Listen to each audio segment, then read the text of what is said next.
So it's Sunday morning and I'm doing plumbing. Out of all things I could be doing on a Sunday, I chose to come and do the shower installation. And it's ironic because I don't like working on Sundays. I absolutely despise it. Sundays is the only day I get to relax. But funny enough, I was actually looking forward to doing the shower installation.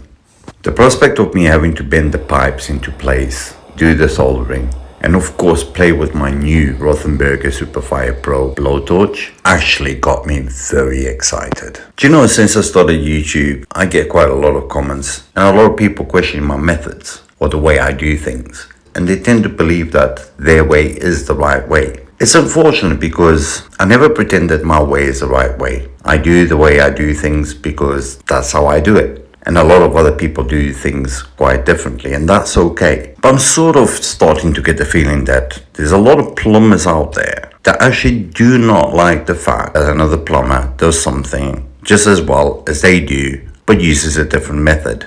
But there's reason behind the way I do things, and probably a lesson to learn. Many moons ago, when I was studying cabinet making and I actually went through my apprenticeship, I had this tutor. And till this day, I think that he taught me the biggest lesson that anybody could ever teach me in life. One day he stood in front of the class and he said, I can teach you everything you need to know about cabinet making, but it's up to you to decide. You're going to evolve the techniques I teach you, or you're just going to parrot them all your life. I don't think at the time I completely understood what he was trying to tell us. But as the years went by, I think it completely sunk in. And I completely understood what this man was trying to tell us. Some people will never deviate from a technique because that's how they were taught. And they believe very strongly that that's the way it should be done.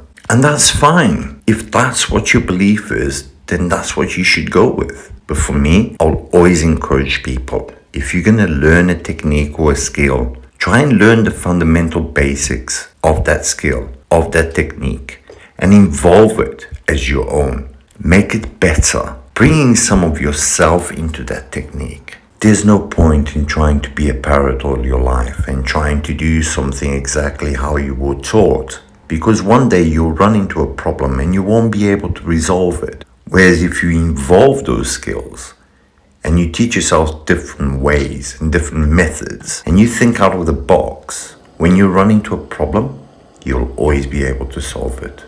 Don't ever be afraid to question someone's method or someone's technique. But there's very little point in criticizing someone's technique, because at the end of the day, you are learning from it. You're learning how to do it, or you're learning how not to do it. But most importantly is always keep an open mind, and always remember that we can learn from anybody. And no matter how good you are, you never stop learning. I hope you enjoy this one. And if you like what I do, then consider subscribing, because I'm different and my content is different. And hopefully some of it you'll enjoy.